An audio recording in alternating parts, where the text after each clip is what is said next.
साठविला हरी जी हृदय मंदिरी त्यांची सरली अर्धार झाला सफल व्यापार. हरी आला हाता हरी आला हाता मग कैची भय चिंता त्यांची सरली अर्धार झाला सफल व्यापार. तो का म्हणे हरी काही उरो न देवरी त्यांची सरली अर्धार झाला सफल व्यापार. समचरण सरोजम सांद्र नीलाबुधावं जगननीत पाणी मंडन मंडनानां तरुण तुलसी माला कंदरम कंज नेत्रं सदय धवलहासं विठ्ठलं चिंतयामि. पांडुरंगा गुरु प्रथम नमन. दुसरे चरण संतांच्या त्यांच्या कृपादाने कथेचा विस्तारू. बाबाजी सद्गुरु दास तुका ओम नमो ज्ञानेश्वरा. करुणा करा दयाळा तुमचा अनुग्रह लादलो पावन झालो चराचरी त्रिपुटी साधीत त्रिपुटी जो वसे स्वामीचा स्वामी कृष्णा दटिओ दीनानाथ श्रीनाथ स्वामी अनाथा. नमस्कार माझा श्री परब्रह्म गोपालनाथा. गीतेचा अर्थ सकल थोरू प्रगट वदला ज्ञानेश्वरू तयाचे चरणावरू साष्टांगे नमनगा. राम विजय हरि विजय सार पांडव प्रताप ग्रंथ केला थोर. तो श्रीधर स्वामी नाजरेकर पंढरपूर निवासी गातयाचे चरणावरी साष्टांग. सीताराम हनुमान सीताराम हनुमान सीताराम हनुमान. साठविला हरीजी हृदय मंदिरी त्यांची सरली अर्धार झाला सफल व्यापार. अभंग तुकोबारायांचा 4 चरणाचा आहे. अभंगाचा थोडक्यात भाव सांगायचा तो असा, जीवनामध्ये सफलत्वाच्या दिशेने जर आपल्याला वाटचाल करायची असेल तर तुम्हाला परमार्थाचा आश्रयच करावा लागतो. थोडस प्रारंभीचा विषय आहे, बैठक पाया रचायचा म्हणून एवढं घरी न्या. ज्या दिवशी तुमच्या जीवनामध्ये खूप दुःख आलं, प्रतिकूल परिस्थिती निर्माण झाली, जे काम करायला गेले ते उलट व्हायला लागलं, त्या दिवशी काहीच करू नका. शास्त्र सांगते भगवंताचं नामचिंतन करा. सगळ्या समस्याचं समाधान देवाचं नाव आहे. तुम्ही मला अशी एखादी गोष्ट विचारा का नामचिंतनानं ही होती का, म्हणून मी प्रमाण सांगेल तसं जाणार. तुम्ही कोणतंही काम विचारा ना, मी तुम्हाला त्याला प्रमाण देईल का नामचिंतनानं हे होतं भगवंताच्या. अरे त्याच्या नामाने जर एवढी कामं होतात, ज्या दिवशी तो आपल्या हातात येईल, जगाचा मालक ज्या दिवशी हातात येईल ना, मग कशाची चिंता तुम्हाला. आणि आपल्याला असून असून चिंता कोणती आहे? नित्य उठून या खावयाची चिंता. आपली चिंता तरी काय? कधी विचार नाही केला का या जन्माने आपल्याला जन्म संपवायचा आहे, आपल्याला व्यापार सफल करायचा आहे. व्यापार नाम पुन्हा पुन्हा जी घटना गोष्ट घडते त्याला व्यापार म्हणतात. मग जन्म मृत्यू सुद्धा व्यापार आहे. कारण पुन्हा जन्म पुन्हा मृत्यू, किती वेळा जन्मा यावे, किती व्हावे फजित एक एक योनी, कोटी कोटी फेरा मग लागे वारा. हा, एवढं सगळं फिरून आल्यानंतर 20 लक्ष योनी वृक्षामध्ये घ्याव्या, जलचरे भोगाव्या 9 लक्ष.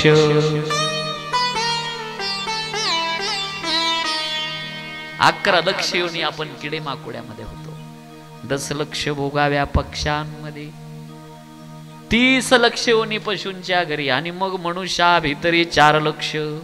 एवढं सगळं बेरीज करा, लक्ष 84 नाजूक फेरा. कधी आपण पाण्यात राहिलो, कधी जमिनीवरून फरफटलो, कधी आकाशातून उडालो, कधी बारीक जीवजंतू झालो, कधी प्राणी झालो, कधी वृक्ष झालो, बोरी झालो, बाभळी झालो, कधी पारस एरंड झालो. 20 लक्ष येईल ना, ते पारस एरंड येईलच ना. एवढं सगळं फिरला आणि मग मनुष्य देह मिळाला. ऐका ऐका, आता या देहासारखं निदान आपल्या हाताला लागलेलं आहे, मनुष्य देहासारखं. आणि जर समजा इतर शरीरामध्ये जे केल्या जातं तेच जर या शरीरात आपण करत असू, तर मनुष्य शरीर मिळून सुद्धा काही फायदा नाही, काय उपयोग आहे. भगवंताने विशेषत्वानं या देहाची निर्मिती अशी केली का जे इतर देहामध्ये नाही ते या देहात आहे. बाहुल मनुष्य दे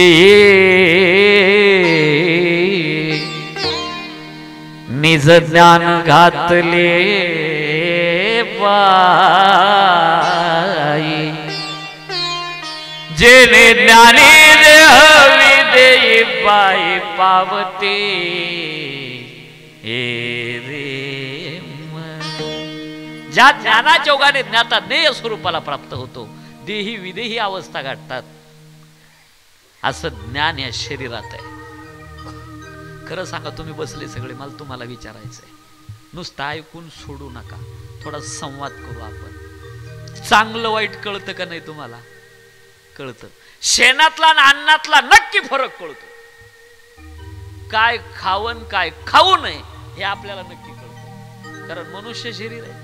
विशेषत्वानं ते ज्याला आपण मेंदू म्हणतो ना, हा मनुष्य शरीराचा विशेष आहे. चांगलं वाईट कळतं, काय खाऊ नये काय खावं हेही कळतं, नाती कळतात रक्ताची, समोरून चाललेली स्त्री आपलीच बहीण आहे हे सुद्धा या शरीरामध्ये कळतं. मग कळून जर न कळतेपणा करत असाल, इतर पशुसारखं वर्तन जर तुम्ही करत असाल, तर मनुष्य शरीर मिळून काय उपयोग आहे. नाही तरी काय तोडी, श्वान शुकरी बापुडी, कुत्र्यांचा काय तोटा आहे. जर जीवनात भक्तीच नसेल ना तुमच्या, माझी भक्ती विन जळो ते आले पण, अगा पृथ्वीवरी पाषाण नसती काही. दगड काय कमी आहे का मग? अहो किती दगड, आणि काय उपयोग होतो दगडाचा? ज्याच्या जीवनात भक्ती नाही त्याच्याबद्दल माफी मागून बोलतो बरं का, त्या दगडाचा एकच उपयोग होतो, सकाळी सकाळी पाणी नेण्याची प्रथा ज्या गावात नसते, कळालं असेल ना, आता जास्त खाली येऊन त्यांच्या कामी तो दगड येतो. म्हणून जीवनामध्ये विषय निघला म्हणून दगड बनवू नका. अजून पुढे जाऊन बोलतो, या शरीराला झोपेची गरज आहे. आज हे आजाराने थैमान घातलंय, मला वाटतंय ह्याला कारण आपण स्वतः. देवाने तुम्हाला शरीर दिलं, आजार पाठवलेला नाही चंदू बाबा, आपल्या वाईट सवयीनं निर्माण केलाय.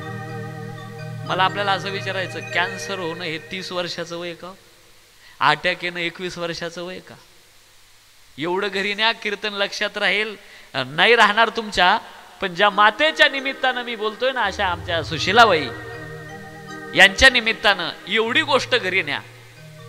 जी लोक 10 वाजता झोपतात त्यांचं जीवन हिऱ्याचं आहे, जे 11 वाजता झोपतात त्यांचं जीवन सोन्याचं आहे, 12 वाजता झोपतात त्यांचं जीवन लोखंडाचं आहे, आणि जे 1 वाजता झोपतात त्यांचं जीवन जुता चप्पल प्लॅस्टिकचं आहे. 1 वाजता झोपणाऱ्या माणसाला 100% आजार होणार नाही. बरा होत लोक, विनंती करतो मी कळकळीची आपल्याला, तुम्ही तुमच्या जीवनाला इतकं स्वस्त बनवताय, जुता चप्पल प्लॅस्टिक सारखं.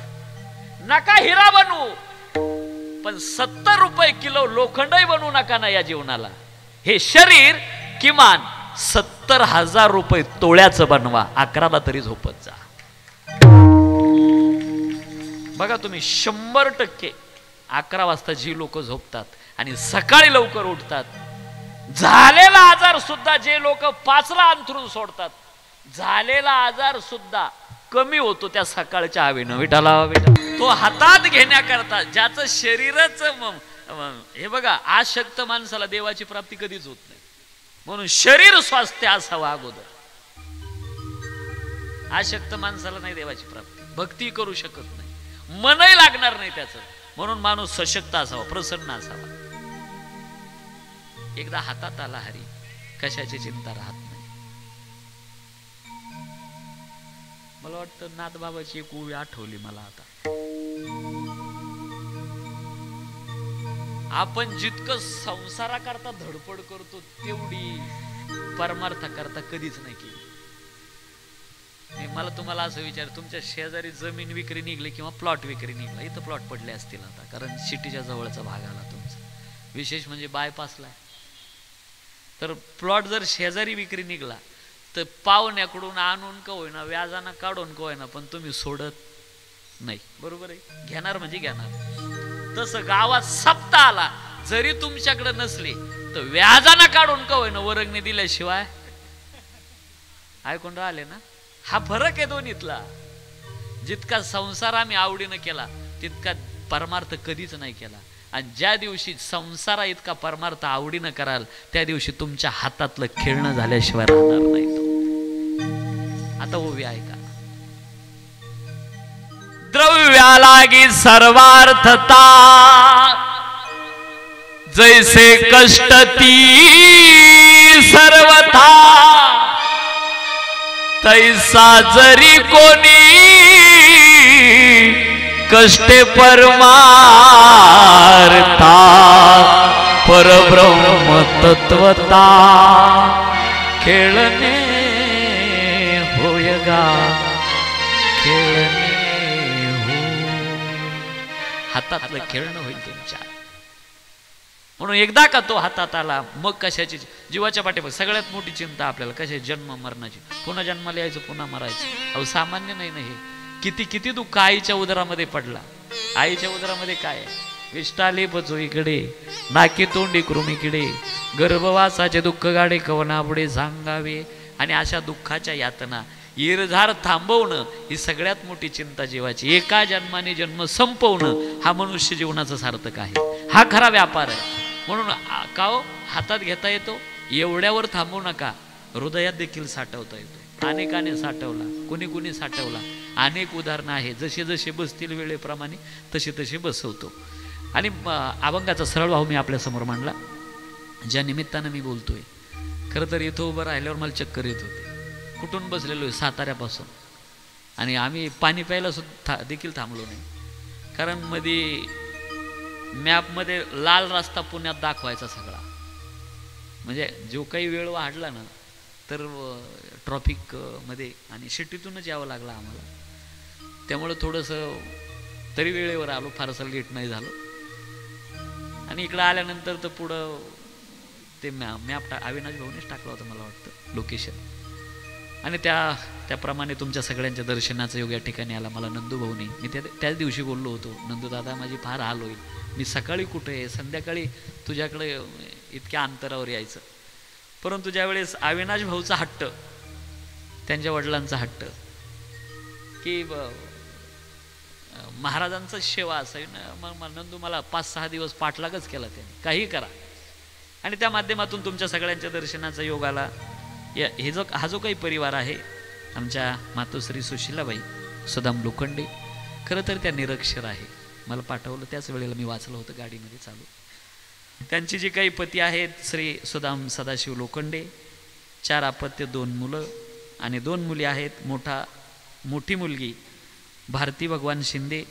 मला वाटतं सगळा हा सुशिक्षित परिवार आहे.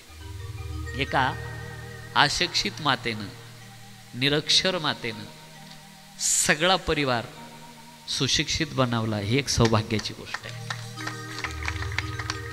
म्हणजे स्वतः सुद्धा नंतर त्या मला वाटतं नंतर वाचणं वगैरे, त्यांचे स्वाध्याय परिवाराशी असलेले संबंध तुम्हाला माहिती नसेल कदाचित.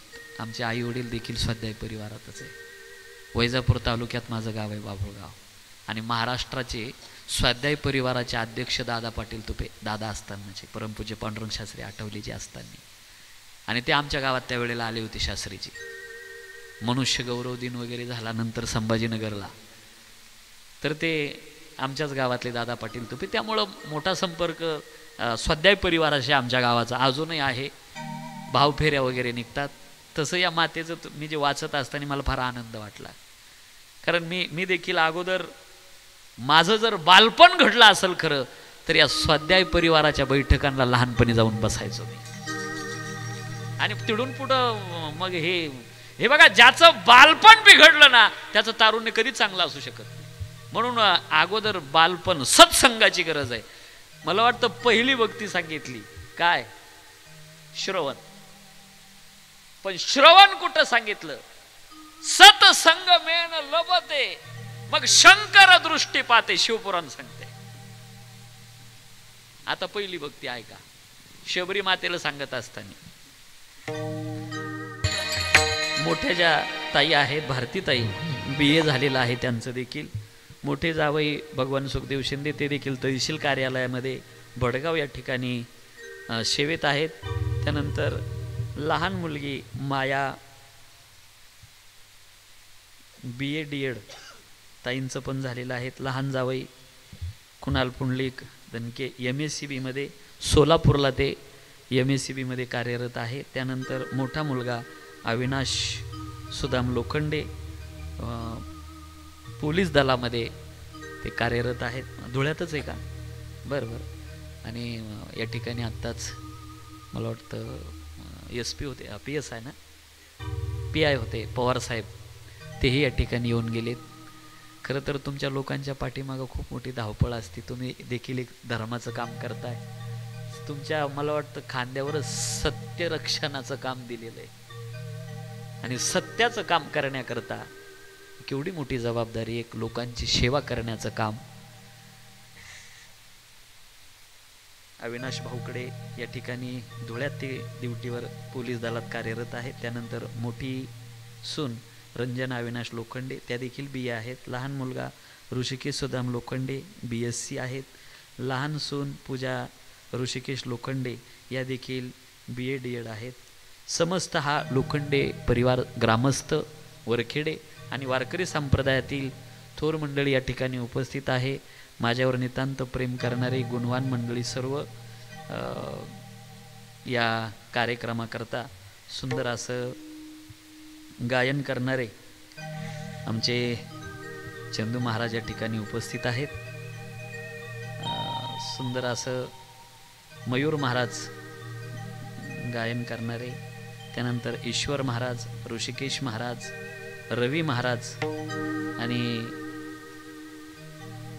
मृदंगाची साथ करायला मी नाव विसरलो, माऊली महाराज. समस्त भजनी मंडळ घेऊ नाव सगळ्यांची एका वाक्यात. तुमच्या सगळ्यांच्या चरणावरती नतमस्तक होतो. विनेकरी बाबा सुंदर असं कीबोर्ड वादक, शिंतवादक या ठिकाणी आहेत, ज्यांची साऊंड सिस्टीम आहे. सुंदर असा आवाज आहे त्यांचे. त्यांना सांगायचं कामच नाही, बेस द्या, ट्रबल द्या की विको द्या. सुंदर असे ऑपरेटिंग आहेत. करू सुरुवात. आता इकडे लक्ष द्या. फक्त देव हातात घेण्याकरता त्याची भक्ती करावी लागेल, त्याचं नामचिंतन करावं लागेल. आणि मला आपल्याला असं विचारायचं आहे, तो हातात एकाच गोष्टीने येतो, भावबळे आकळे हे रवीना. तो आकळण्याकरता नामचिंतन करताना भाव असावा. नाम घेतलं वाया गेला असं एखादं उदाहरण आहे का आतापर्यंत? नाम घेता वाया गेला ऐसा कोणी ऐकिला. जीवनामध्ये जर भक्ती असेल तर तो आपलासा करता येतो, अन्यथा भक्तीच्या मापे मोजितो अनंता, तसा तो सापडत नाही. म्हणून त्याला आपलंस करण्याकरता नामाच्या सहस्रवरी नावार्या उधारी आणि सजून या संसारी तारू झालो. ते एक वटोनी जिये क्षणी अनुसरले गा माझी वणी. तेव्हाची तयाची चिंतवणी मजची पडेगा. म्हणून नामचिंतन एकदा तो भक्ती असेल जीवनामध्ये, भक्ती करा, भक्ती करा. महान उपयोग आहे भक्तीचा. नाथ बाबा तर असं सांगतात, जर भक्ती नसल तर पाचीच्या दिवशी कसा गेला प्रमाणे बर का, मोह गंभीरिंग नाही केलं. सटविने नेला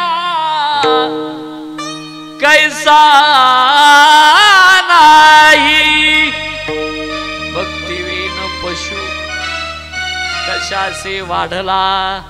भक्तीच नसेल जीवनामध्ये का हो? भक्तीचा नेमका काय उपयोग असा बरं? करा हरी भक्ती परलोकी येईल कामा आणि सोडविल यमा पासोनिया. तिथं सोडवायला कामात येते. म्हणजे काय असतं सोडवणं? आता अभंगात जायचंय आपल्याला. आपला ज्या दिवशी जन्म झाला तिथून पुढं बाल्य अवस्था कशी आहे बघा. आईच्या उदरात होता कमी त्रास नाही, डोकं खाली आणि पायवर, म्हणून याला उत्तानपाद म्हणतात. आजचं विज्ञान देखील सांगतं डोकं खाली आणि पायवर असतं. किती किती दुःख आहे. जन्माला आला दुःख संपलं नाही, दुःखात वाढ झाली. त्याला आंघोळ घालायला अशी जखड म्हातारी, ज्या म्हातारीला तापलेला तवा उतरायला पकड लागत नाही अशी म्हातारी पाणी तापवायला असते. घालाजून जा, घालाजून जा. कडक झालेलं पाणी बादलीत उतरून घेणार. मी खेड्यातला माणूस आहे. आणि मग म्हातारी असा गल्लीत पाट टाकणार, पाटावर बसली का आपल्या दोन्ही तांगड्या लांबून देणार. म्हातारीचे पाय म्हणजे गाडीच्या धुऱ्याच. आणि मग त्या सोनाला सांगणार, आण त्या पोराला इकडं. सासू असेल तर बरं, आजी सासू असेल तर मेलच ते पोरग. मग त्याला असं पालथ टाकणार पायावर. पालथ टाकणं चांगलं आहे का? नाही, तुम्ही कल्पना करा. तुम्हाला स्नानासाठी घरी बोलवलं, पाणी उतरून दिलं, टावेल दिला, साबण दिला आणि सांगितलं पडा पालथे. तुम्ही म्हणजे का डोकं फिरलं का काय? अहो त्या बालकाला बोलता येत नाही. मग चोळत असताना हात तर चांगला असावा. या म्हातारीनं जर एखाद्याच्या पाठीवून हात फिरवला तर असं वाटतं जणू काही एखादी बोरटीच वर पडली की काय. तेवढ्यावर थांबत नाही.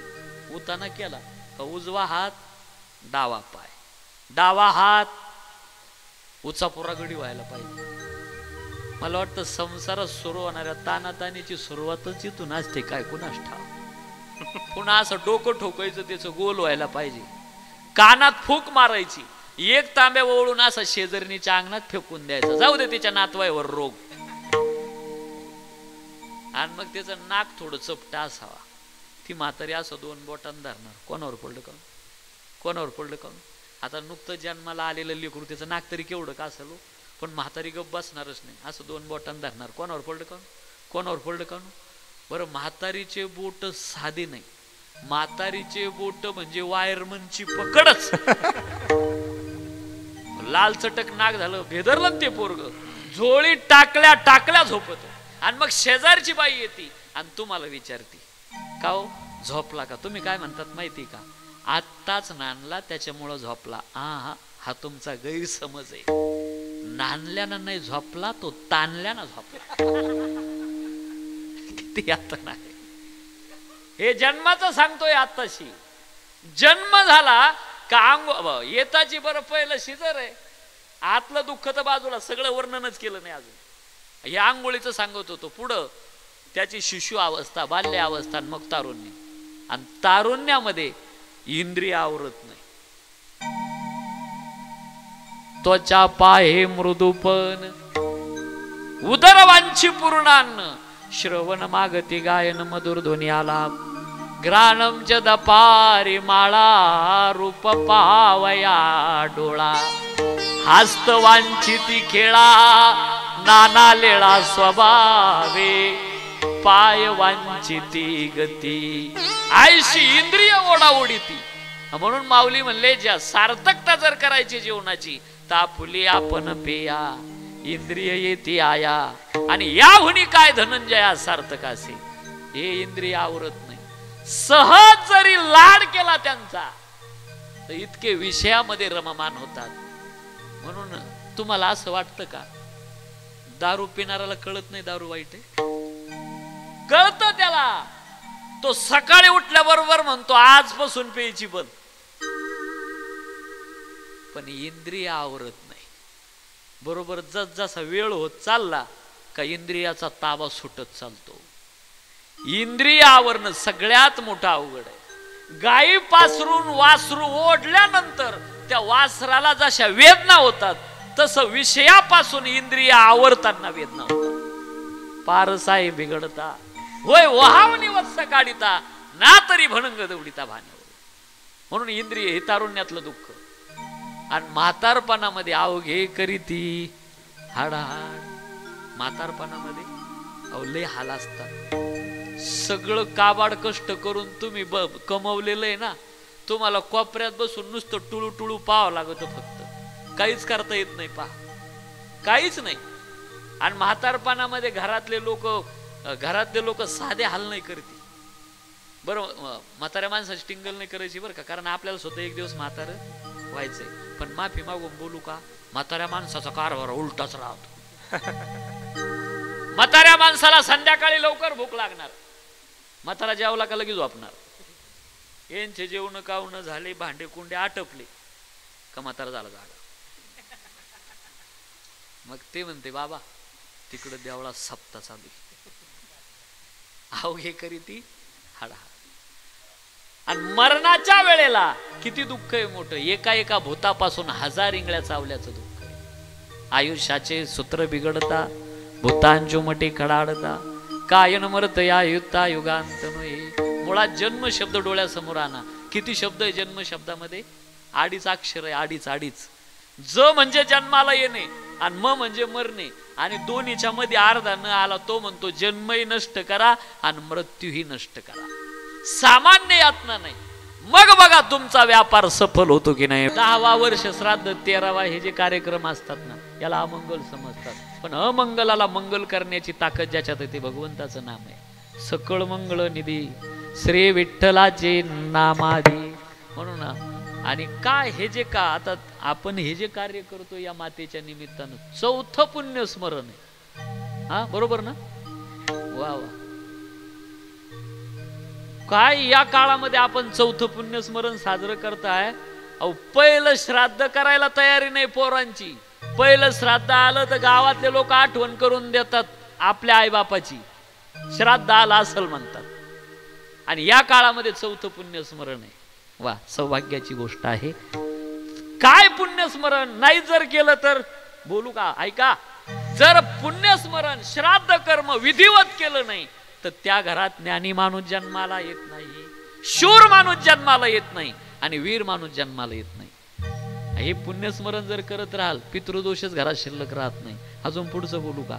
ज्यांनी केलं असेल पहिलं पुण्यस्मरण, बरं ऐका ऐका. ज्या दिवशी देह ठेवला, आपला विषय तिथं आलेला, देह ठेवला का त्या दिवशी या देहावर काय होतं? अग्निसंस्कार होतो. आणि या शरीराची काय होते? राख होते. शरीराची होय माती, याची माती होणार. मुळात हे पंचतत्वाचं आहे. देह हा 5चा अनिला उसना. मग आता हे सामुदायिक आहे. या शरीराची राख होणार आहे.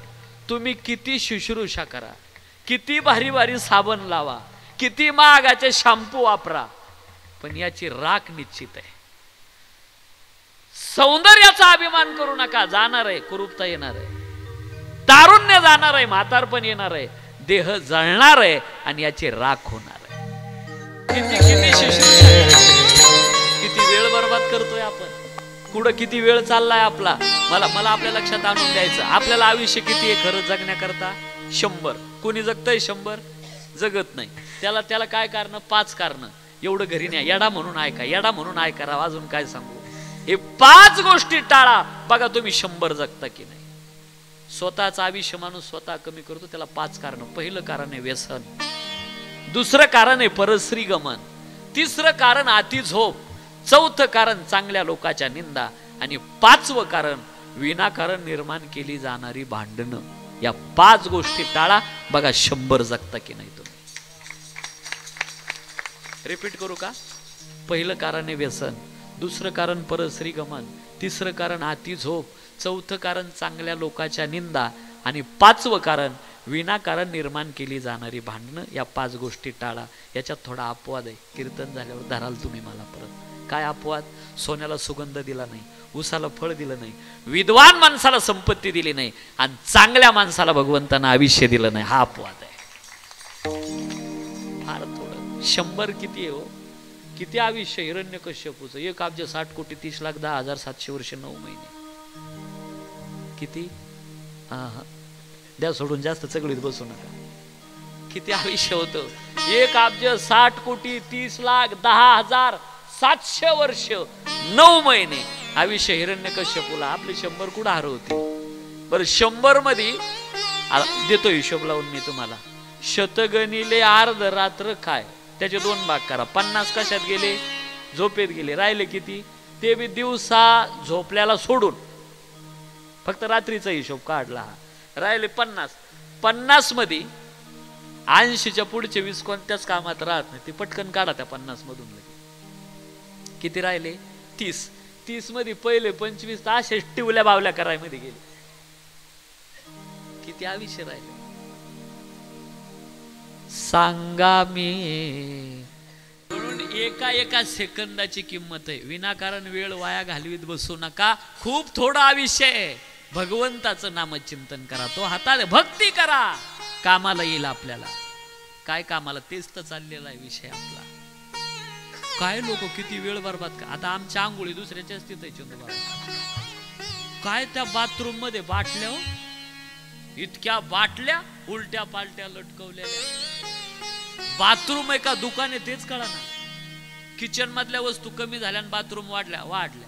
आपण काय हात लावायचा? आपल्याला कळत नाही कोणत्या बाटलीचा काय उपयोग आहे. पाहिल्या म्हणून म्हणतोय. कोण कोरपडीचा रस लावतं, कोण सगट कोरपडच खातं. मी आज जर सांगितलं बिब्याचं तेल तर लावतील लोक. लावायचं नाही बरं, सुजत माणूस त्यांना बिब्याच. त्याला सौंदर्य प्रसादने वापरून सौंदर्य टिकत नाही माझ्या बहिणीनो. त्याला शारीरिक श्रमाची गरज आहे.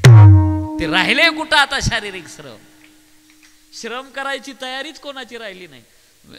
इथं जुन्या म्हाताऱ्या बसल्यात, मावशी बसल्यात आमच्या. मी तुम्हाला विचारतो, 3-3 किलोमीटरहून पाणी आणावं लागत होतं की नाही तुम्हाला? 1-1 किलोमीटरवरून. व्यायाम व्हायचा शरीराचा. पापड लाटायचं तर पोळपाट बेलणं असलं व्यायाम व्हायचा शरीराचा. आता ते नाही. मशीन आलं. मशीन हुंडा टाकायचा, पापड तयार. चपात्या बनवायचं सुद्धा मशीन आलं. हुंडा टाका, दाबलं, चपाती तयार. पुरणपोळी बनवायची, शेगावला जाऊन बघा तुम्ही. एका बाजूनं कणिक सोडा, दुसऱ्या बाजूनं पुरण टाका, बटन दाबलं, पुरणपोळी तयार. आता फक्त एक मशीन यायचं राहिलं. पाहुणा आला का डायरेक्ट मशीन मध्ये लोटायचं. बटन दाबलं का पान खाऊनच पाहुणा बाहेर.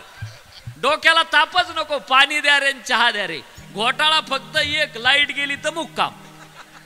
या शरीराची राख होणार आहे, याची माती होणार आहे. पहिली गोष्ट या तुमच्या हातात नाही बरं का. हे तुम्हाला राग काही ना माफी मागून बोलतो. तुम्ही इथं बसले हे सुद्धा तुमच्या हातात नाही. म्हणजे तुम्ही इथं का बसलेले माहिती का?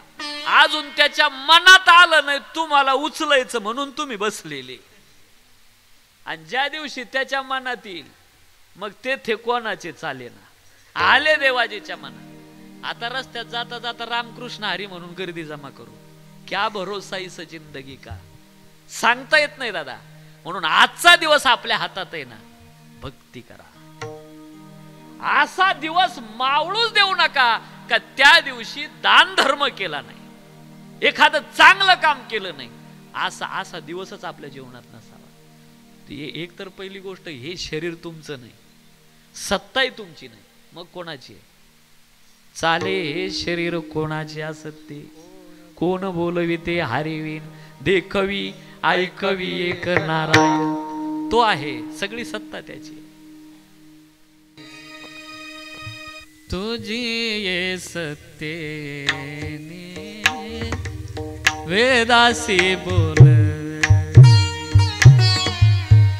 सूर्यासे चालणे तुझी बळे सूर्यासे चालणे ऐसा तो समर्थ ब्रह्मांडाचा धनी. मला थोडा गायचा नाद आहे मधून मधून, म्हणजे म्हणायचा, नाही तर तुम्ही हात उठला समाजाच्या धोरणाचा नाही. हे मस्तक सगळ्याचे सारखे पुस्तक लय असा. तुम्ही उद्या विचारा या मावल्यांना कीर्तन, त्या म्हणते कीर्तन बरं पण रव रव लय चिवळा जाईल, त्यांना काय आरोह काय अवरोह काय वादी काय संवादी काय. आणि हे गायनाची मजा आपल्यात असते. आपल्याला असं वाटतं गाणारी लोक दिसले का कीर्तनकारालाही वाटतं गावं चांगलं सिस्टीम असेल, वादक जर असतील, आणि गायनाची परंपरा आपली वारकऱ्याची आहे. मला इथं आल्यावर एक आनंद वाटला. हे लेकरू आपलं गावातलं आहे का? वा, याचे आईबाप जर इथं कीर्तनात असतील ना, वा, स्वाभिमानाचं वाक्य बोलतो. आज जगामध्ये सगळ्यात श्रीमंत आईबाप तेच आहे, ज्या आईबापाचा मुलगा चांगल्या कामात असा फ्रंट लाईनला दिसतो, ते जगातले श्रीमंत आईबाप आहे. संपत्ती कमी असेल तर चाल, पण संस्कार द्या. हे चित्र आता पाहायला मिळतं. आता सगळीकडं गायनाचा आणि वादनाचा सुकाळ आहे. आम्ही होतो तिकडं काय लहान लहान लेकरं असले ना, आपल्या ह्याचे रायते बाबांची संस्थेतले आळंदीचे असले काय तयार पोरं, बारीक बारीक चाल म्हणले चंदू बाबा ती पोरं. मला तर असलं कौतुक वाटलं, काय विशेष कृपा ज्ञानोबा राहायची असं. आणि हे चित्र आता पाहायला मिळतं. जुन्या काळात नव्हतं असं. जुन्या काळामध्ये हे असलं चित्रच पाहायला भेटत नव्हतं. ते जुने भजनी होते ना, लई हक्कड, आमच्या भागातले बरं का, आमच्या भागातले. हे ज्या ज्या गावात हे जुने भजनी होते, यांनी गावात नवीन भजन्या तयारच होऊ दिला नाही. नाही, इथलचं सोडून आपलं गाव सोडून बोलतो बरं का, आमच्याकडचं. हे मी शिवरला होतो शंकर स्वामी संस्थानला. मी जर आमच्या गावाला गेलो ना, ते जुने म्हातारे कीर्तन आपले हे भजनी, ते काय करायचे, मी जर टाळ घ्यायसारखाच होतो, टाळ घ्यायला लागलो मला ठोय घाले, मी ते नजर चुकून टाळ घ्यायचो. बरं जर घेतला टाळ, मला म्हणायचे लय टाळ घेतो ना तू, का लय बाबा होणारे का. आता मी बाबा झालून ते मेली, पाहायलाच राहिले नाही ना. बरं जर घेतला टाळ, मला म्हणायचे लय टाळ घेतो, म्हण ना चाल. आता यायचा अभंग पाठ नाही, मी तर कोणत्या धोरणात नाही. पण मी एक आयडिया करायचो, ते जुने काशाचे टाळ लय नात त्याला तोंडा पुढं धरायचो, जोर जोरात हाणायचो, आणि त्या आवाजात काही म्हणायचो. त्यावेळेला काय अशी पॉवरफुल सिस्टीम नव्हती. सुतळीला बांधलेले मग घानाचा टोला आणला तरी हॅलो म्हणत नव्हते ते. आणि मग कोणता बाबा आला मला म्हणायचे होय म्हण चाल. मी आपला तोंडा पुढं टाळ धर जोर जोरात हाणायचो, आणि त्या आवाजात काही म्हणायचो. एकदा वाल्मिक बाबा बांधगाव टाकले, बाबा राहिले नाही आता, देह ठेवला बाबांनी. हा, वाल्मिक बाबांचा कार्यक्रम, ते चौकड्याचा अभंग घेतला, आरती योकनाथा महाराजा समर्था. आता हा चौकडा नवीन माणसाला चाल लावायला जोड जातो. आणि मग हे ते म्हणे आता याची जिरवायची. मला सांगा, या लेकराला जिरवणं काय कळतं. मला म्हणे लय लय चाल म्हणतो ना, म्हण ना आज. आता आपल्याला काय चौकडा असू नाही तर कोणता असू, तोंडा पुढं टाळ धरायचा, जोर जोरात हाणायचा, आणि त्या आवाजात काही म्हणायचं. ते वाल्मिक बाबा गेल्यावर आमच्या गावच्या भाषणामध्ये चर्चा. ते म्हणे का रे, आपण कोणता बाबा आणला आणि त्यानं कोणता अभंग घेतला याचा पाठच राहतो. बोलले ते मला म्हणतो एवढा पाठा झालाच का सम्या. म्हणलं त्याला घासा लागती भाऊ. विषय इथं चाललेला आहे, सत्ता आपली नाहीये, तुझी या सत्तेने वेदाशी बोलणे. बर, म्या बोलविल्या वेद बोले, म्या चालविल्या सूर्य झाले, म्या हलविल्या प्राणो हले जो जगात. आजच्या काळातलं बोलू का, पटकन कळलं आपल्याला. जरा इकडे लक्ष द्या. केदारनाथला कोण कोण गेलेलं आहे? केदारनाथला वरती बोट करा बरं, एकदा वरती बोट करा. केदारनाथला गेलेले कोणीच नाही? 1 2 3 4 इकडं बहिणीपैकी, हा 2 3 भरपूर आहे. मला फक्त तुम्हाला साक्षी ठेवायचंय म्हणून विचारलंय. आता जरा बोलायला बरं वाटेल तिथालचा विषय. केदारनाथ हे 12 ज्योतिर्लिंगापैकी एक महादेवाचं स्थान आहे. मी बाबा शिवपुराणे. आणि मग त्या आता हे केदारनाथ महादेव भगवान विष्णू पार्थिव लिंगाचं पूजन करायचे आणि विसर्जित करायचे. आणि एक दिवस त्या पार्थिव लिंगामध्ये, केदारनाथच्या भूमीतलं बोलतोय बरं का, भगवान विष्णूच्या समोर महादेव प्रगट झाले. आणि स्तुती करताय भगवान विष्णू. हो, सत्ता सांगायची बरं का मला कोणाची आजही सत्ता त्याची हे सांगण्याकरता मी इकडे आलेलो केदारनाथला. ही भूमी देवभूमी आहे, ही भूमी संतांना विचरण करण्याची भूमी आहे. थोडं हे आत्मा जळतो का हो? जळत नाही, मरत नाही, तुटत नाही. मग आत्मा कुठं जातो? 3 दिवस त्याच घरात असतो. 4थ्या दिवशी पंचक्रोशी भ्रमण. बर किती दिवस? 7 दिवस. घरातले 3 बाहेरचे 7 किती झाले? 10. त्या दिवशी असतो 10 क्रिया. आता मात्र आत्म्याला काक स्पर्श झाला, खाली थांबण्याचा अधिकार संपला, फार झालं 13व्यापर्यंत. नंतर आत्मा कुठं जातो? त्याच्यापेक्षा डायरेक्ट आता पुण्यस्मरणाकडे या. हे 4थे पहिल्या पुण्यस्मरणाचा विषय आहे का? काय असतं पुण्यस्मरण? त्या दिवशी त्या आत्म्याला नवीन देह कर्माप्रमाणे मिळत असतो. आता आपला इथं विषय मेन. जर पुण्य घरात आहे, पाहायचं का तुम्हाला? लगेच सांगतो लक्षण. याच्यातलं एखादं लक्षण तुमच्याकडे बसतं का? समजायचं आपल्याला पितृदोष आहे. पितृदोषाचं पहिलं लक्षण विनाकारण भांडणं होणं. दुसरं लक्षण विवाह झाल्यानंतर लवकर संतती न होणं. बरं, अजून काही माणसं असे विनाकारण डोकं खाजवते बघा, कारण नसताना. हे पितृदोषाचं लक्षण. काही माणसं असं दातानी नख कुरतडते. हे पितृदोषाचं लक्षण आहे. काही माणसं खुर्चीवर जर बसले तर पायाची आडी टाकली का असा पाय हलवतो. हे पितृदोषाचं लक्षण आहे. आता याच्यापैकी एखादा जरी तुमच्याकडे बसला, समजायचं आपल्याला आहे. म्हणजे मी तुम्हाला भीती दाखवतोय असंही समजू नका बरं का. पितृदोष नष्ट करायचं तुम्हाला तो सुद्धा उपाय सांगणार आहे. आता याच्यातला एखादा तुमच्याकडे जर लक्षण बसत असेल, घाबरू नका. नष्ट करायचा का? हो म्हणा, फक्त तुम्ही हो म्हणा. ऐका, आता अर्धवट नाही सांगणार, सगळ्यांना करता येईल. काही काही माणसं सांगते पण अर्धवट. सापाखालची माती आणा, उरफाट्या पाराचा कोंबडा आणा, मेलेल्या माणसाचे कपडे, तसा उपाय नाही. तुम्हाला पितृदोष घालवायचा 100% नष्ट होतो. एक काम करा, तुमची देवपूजा सकाळची आटोपली, तुमचं 1 मिनिट मला द्या. हातात पाणी घ्या, पाणी घ्या आणि 1 मिनिट फक्त रामकृष्ण हरी, रामकृष्ण हरी, रामकृष्ण हरी. आणि 1 मिनिट पूर्ण झाला का ते पाणी सोडताना एवढं म्हणायचं, 1 मिनिट केलेल्या रामकृष्ण हरी मंत्राचं पुण्य मी माझ्या पितरांना समर्पण करत आहे. एवढं म्हणा. तुमच्या घरात जर पितृदोष शिल्लक राहिला, परत कीर्तन सुद्धा करणार नाही. प्रमाणे मोगम डिरिंग नाही केलं, प्रमाणच ऐका डायरेक्ट. आता मी तरी तुम्हाला फक्त पितृदोषच म्हणलो, पण प्रमाण असं सांगतं सगळे दोष, सर्व दोष हरण अशी ताकद या नामचिंतनात आहे. भक्ती करा, कामाला येते. काय कामाला? यम यातना तिथं करतात, आपल्याला घेऊन जातात. मग यमापासून सोडवण्याकरता भक्ती कामाला येते. तिथं दुसरं कोणी कामाला येत नाही. तुम्ही म्हणाल तिथं गेल्यावर आम्ही लई मोठा जोड जमाय, आमचावाला लई पाहुणे रावळे. सोडविना राजा, देशीचा चौधरी कोणीच नाही. त्याच्याशिवायच आपल्याला तिथं कोणी कामात येत नाही ना. मग तो आपल्या हातात आला का जीवाची सकळ चिंता नष्ट होते. अभंगाच्या 3ऱ्या चरणात टाळ्या वाजवा, माऊली करता एकदा गोड आवाज आहे आणि सिस्टीमवाल्या करताही वाजवा गोड. असे काहीच सांगावं लागलं नाही. एकदा तो हातात आला. काही म्हणतील पहिलं चरण नाही, शेवटचं नाही, मध्येच 3रं. मोठ्याच्या घराला अनेक दरवाजे असतात, फारसा फरक पडत नाही कोणत्या दरवाजाने. आपलं जसं प्रसंगानुसार अभंगाच्या एकाच चरणावरती. आता माझं लक्ष गेलं, हे दुष्ट घड्याळ थांबायला तयार नाही.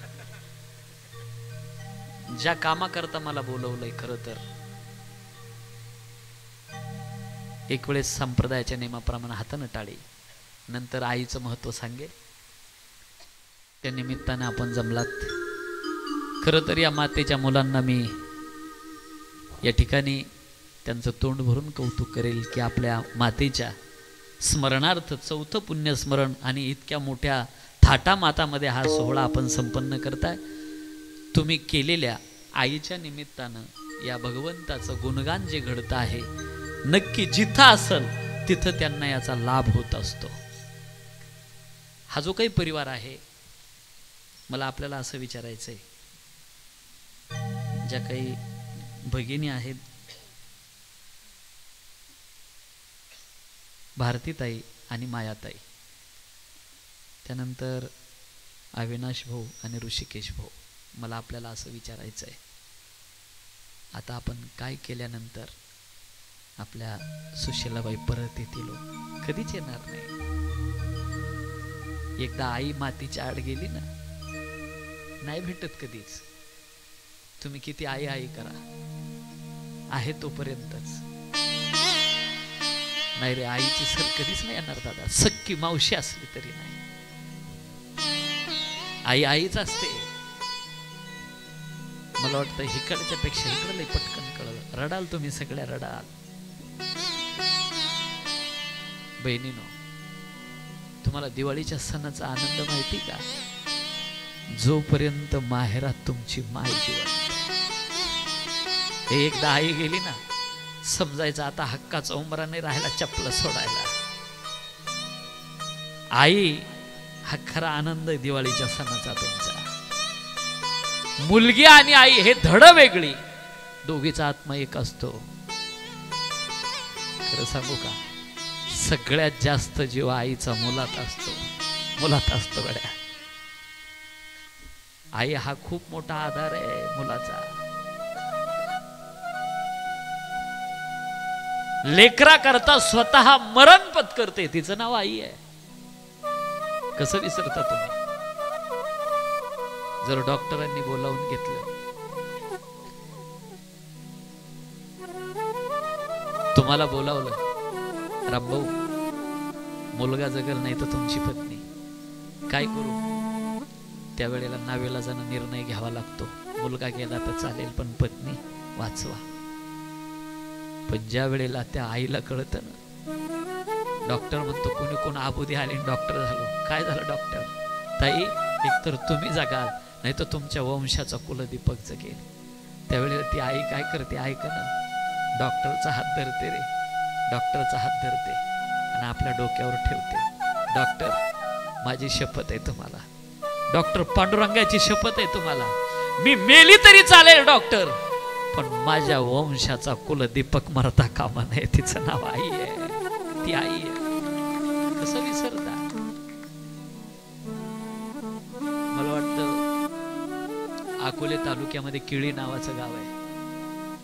घडलेला इतिहास आहे. गुरुवर्य रामरावजी महाराज ढोक यांनी देखील रामायणात त्या गोष्टीचा उल्लेख केलेला. एवढासा 7-8 वर्षाचा मुलगा बिबट्या वाघानं पळवला आणि 9 वारी पातळ नेसलेली फाटक्या लुगड्यातली माय, कळालं का आपला मुलगा वाघानं पळवला. अरे पळत चाललेली वाघाच्या पाठीमागे, भय वाटत नाही तिला मुलाकरता. पळत जाते आणि जाऊन लेकराच्या मांड्या धरते. डोळ्यापुढे चित्र आणा, वाघाच्या तोंडात मान आहे आणि आईच्या हातात मांड्या आहे. किती अंतर आहे वाघाचा आणि आईचा. जी लेकरा करता मरायला भीत नाही. निस्वार्थ प्रेम हे निर्भय असतं, भीतीच नसते त्याच्या. त्या वाघानं जोरात मान दाबली, मुलगा मरण पावला, मान सोडून दिली. ऐका, वाघाच्या तोंडातून मान सुटलेली आहे पण आईच्या हातातल्या मांड्या नाही सुटल्या रे. तशाच आहे. बापाला कळालं मुलगा वाघानं पळवला, दगड उचलला, झेपल तेवढा पळत चाललेला बाप आहे. 500 फुटावर आहे, वाघ दरीत आहे. 500 फुटावरती बाप पाहिला, दगड पाहिला हातातला, वाघ डरकाळी फोडतो. डरकाळी ऐकली आणि बापाच्या हातातला दगड सटकला. बापाच्या हातातला दगड सटकतो पण आईच्या हातातल्या मांड्या नाही सुटल्या. काय आई असते? स्वामी तिन्ही जगाचा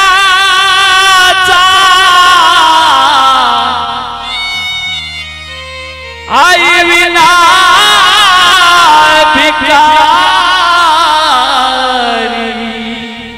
आई विना भिकारी. घे जन्म फिरोनी येईन मी पोटी खोटी ठरून देवा ही कास मोठी प्रेम स्वरूपाई वात्सल्य सिंधू आई बोलावू तू जाता मी कोणत्या उपाय जोपर्यंत आहे ना तोपर्यंत सेवा करा. ऐका, तुमची जितकी गरिबी असेल ना तितकी आईला काळजी असते.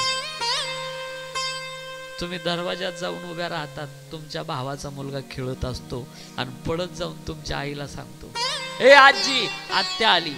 आत्या शब्द ऐकाव तुमच्या आईनं, काय आनंद होतो. सफेद केस आहे, चेहऱ्यावर झुरळ्या वळल्या, मुखात दात नाही, निचेष्टीत असते, हातात काठी असते. पण ज्या वेळेला तुमच्या भावाचा मुलगा सांगतो ना आत्या आली, आज हातातली काठी निघून जाते. दान दान दरवाजापर्यंत चालत येते तुमची मान, तुमच्या तोंडावून असा हात फिरवते, रे फार दिवसातून भेटलीस माझी माय. हाताला धरते, आतमध्ये नेते. सुखदुःखाच्या गोष्टी होतात. इथलची एक मेघ तुम्हाला माहिती नाही, तुमच्या आईचं आणि सोनाचं भांडण झालेलं आहे. पण तुम्ही ज्या दिवशी जातात ना तुम्हाला कळू देत नाही. सोनाच्या पुढे जाते आणि असा हात जोडून सांगते, आपला असल ते असल घरात, पण तिला कळू देऊ नको बरं का. काय आई, आई माझी मायेचा सागर दिला तिने जीवनाला का. आई मायेचा सागर आहे, म्हणून विसरू नका आई बापाला. शेवटचं बोलणार आणि थांबणार आहे. जसं या मुलांनी आपल्या आईची आठवण म्हणून 4थ्या वर्षी देखील पुण्यस्मरण आहे, कशी सेवा केली असेल ऋषी भाऊ, अविनाश भाऊ. म्हातारपणात सेवा नाही करायची ना, करू नका. पण आपल्या म्हाताऱ्या आईला टाकून बोलत जाऊ नका रे. तुम्ही एक वाकडा शब्द बोलता ना, जसा पहारीनं घाव घ्यावा जमिनीत तसा घाव पडतो म्हाताऱ्या माणसाच्या काळजाला. 10 वर्ष जगणारी तुमची आई 5च वर्षात जाईल बरं का. सांभाळा. एखाद्या वेळेला सून बोलली ना, जाऊ द्या परक्या घरातून आलेली, पण पोटचा पोरगा ज्या दिवशी बोलतो ना त्या दिवशी सहन होत नाही बरं का. सांभाळा रे. सेवा कमी करा, पण म्हाताऱ्या माणसाला टाकून बोलत जाऊ नका. पहिली गोष्ट रक्ताची नाती सांभाळा, नका तुटू देऊ. परमार्थ थोडा लांब आहे, आधी प्रपंच शिका. माझ्या बहिणीनो, भावा भावानो वैर करू नका. जेवणा करता अख्खा जिल्हा बोलवा, जेवण करील, निघून जाईल. पण ज्या दिवशी खरंच तुमच्यावर वेळ येईल ना त्या दिवशी फक्त रक्ताचा भाऊच तुम्हाला कामात येईल. दादा सांभाळा, रक्ताची नाती जपा. विनंती आपल्याला. 2 वाक्य सांगणार आणि थांबणार आहे. देवाची सेवा केली चंदू महाराज आणि आईबाप भेटले. अजून नाही ऐकलं मी. देवाची सेवा केली ना आईबाप भेटले, अजून नाही ऐकलं. पण आई बापाची सेवा करता करता करता करता देव भेटतो नाही, समोर येऊन उभा राहिला. किती दिवस झाले? 28 युग झाले, अजून उभा राहिलेला आहे. आई बापाची चाललेली सेवा. माय बापे केवळ काशी तेने नव जावे तीर्थाची, सकळ तीर्थाची दुरे जे का माता पितरे. ज्याला कमी कष्टात जास्त फलाची प्राप्ती करायची असेल ना, विश्वासानं खात्रीनं सांगतो आपल्या आई बापाची सेवा करा. कमी कष्टात जास्त फलाची प्राप्ती होते. ही माय बापाच्या सेवेतली ताकद आहे. म्हणून या मातेच्या निमित्तानं सेवा घडली. मी देवाला विनंती करेल, ज्याही ठिकाणी असतील ना त्या ठिकाणी परत कधीतरी या लोखंडे परिवारामध्ये कुळामध्ये आमच्या सुशीला मातेला जन्माला घाल आणि साधू संताची समाजाची आणि स्वाध्याय परिवाराची सेवा परत त्यांच्या हातून घडावी. मला वाटतं इथं भावफेरी वगैरे निघते ना आपल्याकडं अजून. हा वा वा. म्हणून मोठं कार्य परत त्यांच्या हातून घडावं अशी ज्ञानोबारायाचरणी प्रार्थना करून सेवेला पूर्ण विराम देतो. ज्ञानेश्वर माऊली ज्ञानराज माऊली तुकाराम, ज्ञानेश्वर माऊली ज्ञानराज माऊली तुकाराम, ज्ञानेश्वर माऊली